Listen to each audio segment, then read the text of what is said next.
नमस्कार, मी सारिका साळुंखे. एस9च्या बातमीपत्रात आपलं स्वागत. ठाणे शिधा वाटप यंत्रणेकडून नागरिकांमध्ये ग्राहक तक्रार कायद्याविषयक जनजागृती करीत ग्राहक दिन साजरा करण्यात आला.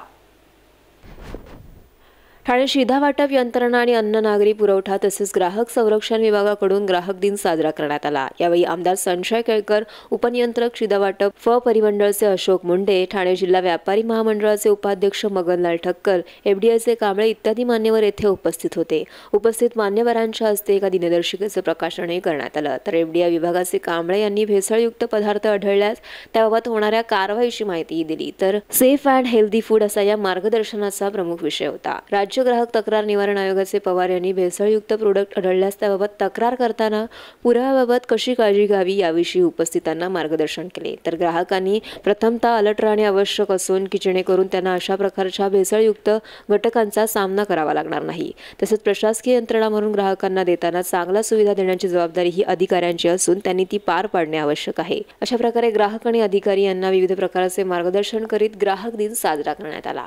असं समजून शासन, प्रशासन आणि सगळी यंत्रणा जी आहे ही पुढच्या काळामध्ये काम करण्यासाठी आपण अभिप्रेत करतो आहे. पुढच्या काळामध्ये बायोमेट्रिक पद्धत या 2-3 महिन्यात सुरू झाली तर फार मोठा बचत होणार आहे.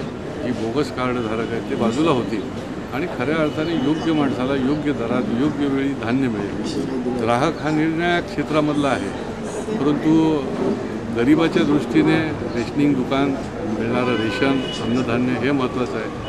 फूड अँड ड्रगच्या माध्यमातून त्याला मिळणारं औषध महत्त्वाचं आहे. अनेक प्रकारच्या ग्राहकाच्या ज्या आहेत अडचणी आहेत, परंतु शासन म्हणून चांगल्या पद्धतीच्या योजना ज्या आहेत त्या त्यांनी आणलेल्या आहेत, पुढच्या काळामध्ये देखील आणणार आहे. सगळ्यांनी मिळून या योजना राबवण्याची जर संकल्पना मनात धरली तर निश्चितपणे हा ग्राहक जो आहे तो सुखी होईल, समृद्ध होईल आणि त्या निमित्ताने देश देखील पुढच्या काळामध्ये पुढे जाईल.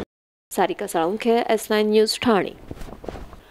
नववर्षाचे स्वागत जल्लोषात करा, स्वतःच्या आरोग्याचीही काळजी घ्या, त्याचबरोबर पोलिसांच्या मोहिमेला सहकार्य करा असे आवाहन वाहतूक पोलिसांनी केले आहे. 31 डिसेंबरच्या जल्लोषाची तयारी सर्वत्रच जोरदार सुरू आहे. मात्र सध्या 31 डिसेंबर म्हटलं की पार्टी आणि ड्रिंक हे समीकरण सर्वत्रच रूढ झालंय. परिणामी ड्रिंक अँड ड्राईव्हचे प्रमाण वाढल्याने या दिवशी अपघात होऊन अपंगत्व आणि मृत्यू ओढवण्याच्या घटना गेल्या काही वर्षांमध्ये वाढल्यात. त्यामुळे वाहतूक पोलिसांनी जनजागृतीपर अशी मोहीम हाती घेऊन ठिकठिकाणी पोलीस बंदोबस्त तैनात केलाय. त्यातच 31 तारखेला मार्गशीर्ष महिन्यातील गुरुवार असल्याने काहींनी 30 तारखेला 31 डिसेंबर साजरा करण्याचा आराखडा आखलाय. त्याच पार्श्वभूमीवर पोलिसांनी एक दिवस अगोदरच अर्थातच 30 तारखेपासूनच ठिकठिकाणी तपासणी मोहीम तसेच बंदोबस्त तैनात केलाय. 30 डिसेंबर पासून ते 1 जानेवारी पहाटेपर्यंत हा बंदोबस्त ठिकठिकाणी ठेवला जाणार आहे अशी माहिती संबंधित पोलीस अधिकाऱ्यांनी दिली आहे. त्याचबरोबर शहरातील मुख्य रस्ते, नाके, सिग्नल या ठिकाणी पोलिसांचा बंदोबस्त ठेवला जाईल. वास्तविक नववर्षाचं स्वागत जल्लोषात व्हायला पाहिजे, आनंदात व्हायला पाहिजे. कारण आपली भारतीय संस्कृती आपली काही पाश्चिमात्य म्हणजे काही फॉरेन वेस्टर्न पद्धतीची आपली नाही. पूर्वी आपला हिंदुस्थान होता, आज पण भारत आहे.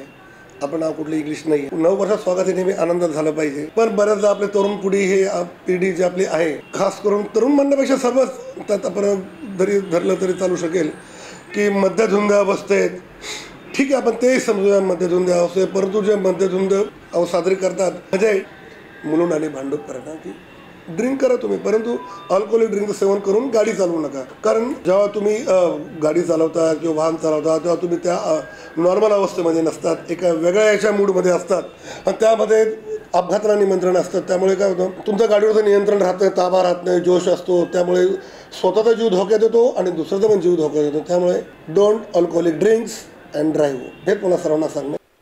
एस9 न्यूज, मुंबई. एस9च्या बातमीपत्रात वेळ झाली अल्पशा विश्रांतीची.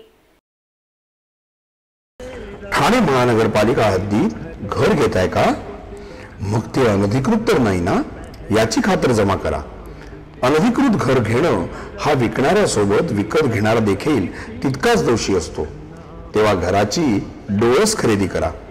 आपली कुठे फसवणूक तर होत नाही ना, यासाठी ठाणे महानगरपालिका मुख्यालयातील 4थ्या मजल्यावरील बांधकाम विभागात घराचा सर्वे नंबर, टिक्का नंबर याची खातर जमा करा. घराचं स्वप्न अवश्य करूया साकार, पण अनधिकृत घराचा नका करू कधीही विचार. अधिकृत घर म्हणजे उद्याची देखील निश्चिंती. अनधिकृत घराचे दार म्हणजे डोक्यावर कधीही तोडण्याची टांगती तलवार.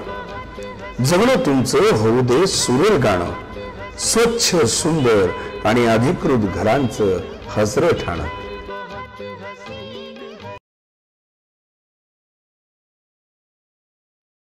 स्वप्नील जोशी, तरुण, सुपरहिट, विश्वासार्ह आणि सगळ्यात वेगानं वाढणारा brand. Ready ready ready. TJSP, तरुण, फायनान्शियली स्ट्रॉंग, तुमचा विश्वास जपणारी आणि सगळ्यात वेगानं वाढणारी सहकारी बँक.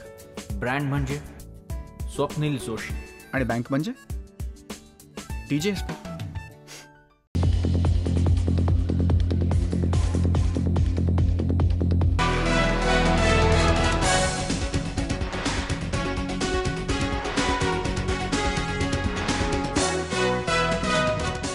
S9च्या बातमीपत्रात आपलं स्वागत.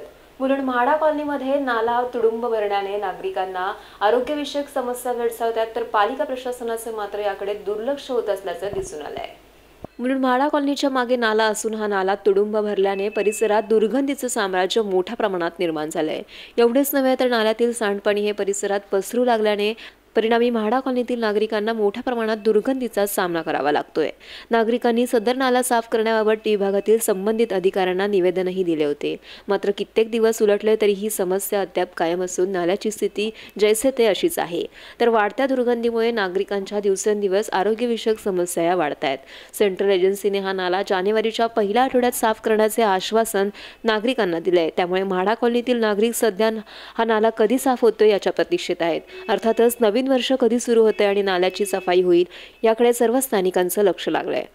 हाँ, यहाँ पे जो नाले का जो तकलीफ है वो उसके लिए मैंने वार्ड में कंप्लीट किया. वार्ड में जो संजय अमूल गाड़गे बोल के JE है, उनके पास मैंने कंप्लीट करने के बाद वो यहाँ पे ध्यान नहीं दे रहे.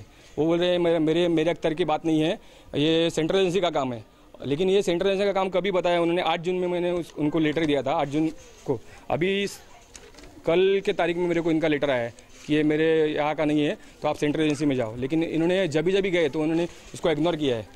उनके लिए उन्होंने सिंपल विजिट भी नहीं किया कि वहाँ जाके देखेंगे कि क्या है. अभी जब हम लोग ने ज़्यादा स्ट्रांगली उनको फॉलोअप किया तभी वो लोग आके बता रहे हैं कि नहीं, अभी सेंट्रल एजेंसी का काम है, हमारा नहीं. लेकिन 6 महीना उनको लेटर सेंट्रल एजेंसी को फॉरवर्ड करने के लिए 6 महीने क्यों लगे? यहाँ से टीवार्ड से सेंट्रल एजेंसी को जो लेटर फॉरवर्ड होता है कि हमारे यहाँ नहीं है, आप करके लो. उनका डिपार्टमेंट ना BMC, तो सेंट्रल एजेंसी उनका ही है BMC का, तो उनको फॉरवर्ड करना चाहिए. लेकिन वो फॉरवर्ड करने के लिए 8 जून से 7 दिसंबर तक का पीरियड क्यों लगा? Yogesh Mowade, S9 news, Mumbai. S9च्या बातमीपत्रात इथेच थांबू. तोपर्यंत नमस्कार.